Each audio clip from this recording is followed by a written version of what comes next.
Ratusan orang tertipu program doktoral dan tawaran beasiswa melalui media sosial.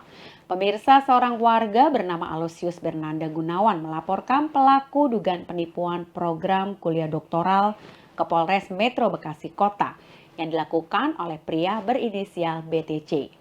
Menurut Aloysius, bermula ketika ia akan mencari informasi program kuliah S3 melalui internet. Dari informasi iklan tersebut, ia pun menghubungkan nomor WhatsApp yang tertera untuk menanyakan perihal program doktoral tersebut.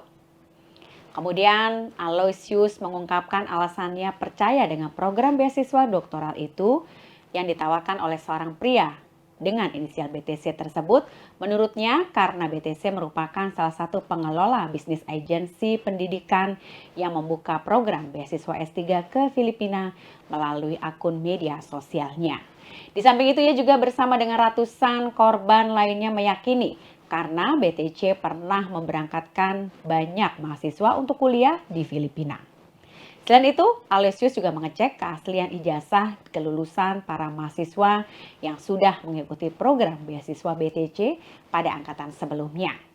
Namun kecurigaan muncul dan mulai terjadi ketika angkatan 5 yang merupakan kloter dari Aloysius bersama dengan ratusan orang lainnya. Ketika itu, BTJ memilih mengundurkan waktu perkuliahan.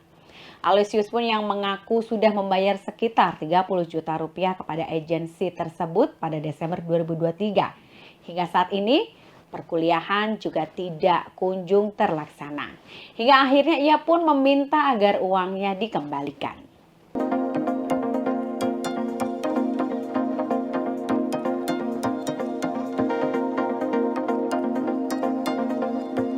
Momen saat kapal Israel dihujani rudal oleh Houthi. Pemirsa, pada Kamis 25 April, Houthi melakukan penyerangan terhadap kapal Israel MSC Darwin dengan sejumlah drone dan juga rudal, hingga membuat kapal tersebut meledak di Teluk Aden. Kemudian dilansir dari Al-Mayadin, juru bicara Angkatan Bersenjata Yaman, Brigadir Jenderal Yahya Saree, pada Kamis malam membenarkan terjadinya peristiwa itu. Menurut Yahya Saree, setelah meledakkan 2 kapal perang Amerika dan Israel, Houthi kembali menyerang kapal MSC Darwin. Dalam pernyataannya, Yahya Saree pun mengungkapkan bahwa pasukan rudal Houthi juga meluncurkan sejumlah serangan lain pada hari yang sama.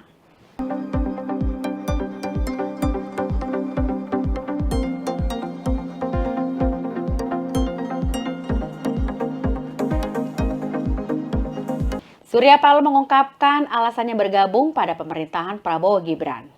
Pemirsa, Surya Paloh, Ketua Umum Partai Nasdem, mengungkapkan alasan partainya memilih bergabung dengan koalisi pemerintahan baru Prabowo Gibran. Hal tersebut disampaikan oleh Paloh usai bertemu dengan Presiden terpilih Prabowo Subianto di Kertanegara, Jakarta pada Kamis 25 April. Paloh mengaku bentuk dukungannya ke Prabowo merupakan hasil dari kontemplasinya selama ini.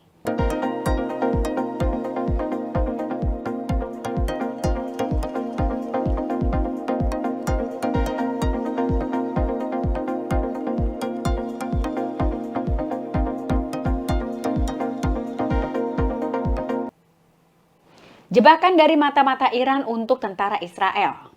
Pemirsa, tentara Israel dibuat jatuh hati hingga memberikan seluruh informasi mengenai pasukan pertahanan Israel atau IDF secara sukarela.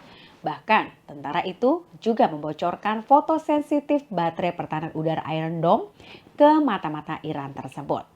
Dikutip dari The Cradle pada Jumat 26 April, hal tersebut pertama kali diungkap oleh situs berita Kan News. Imbas dari pelanggaran itu, tentara Israel tersebut akhirnya dijatuhi hukuman selama 10 hari penjara.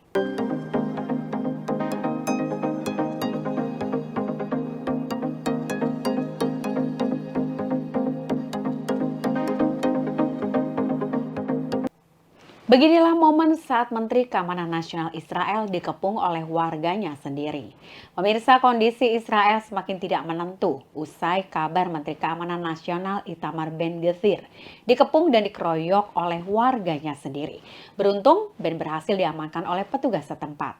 Kemudian dikutip dari Yeni Savak, kondisi itu terjadi di Yerusalem Barat pada Rabu 24 April malam hari waktu setempat. Dan saat itu, Pengunjuk rasa melakukan demonstrasi penuntutan pembebasan sandera di Gaza. Kemudian dilaporkan oleh media itu, massa yang berkumpul dan mengepung band, yang saat itu band tengah mendatangi sebuah gedung di Yerusalem Barat. Petugas keamanan pun dengan sigap langsung mengevakuasi Menteri Keamanan dari amukan massa. Untuk membubarkan massa pengunjuk rasa, pihak kepolisian Israel menggunakan air limbah sebagai salah satu cara membubarkan massa yang mulai marah.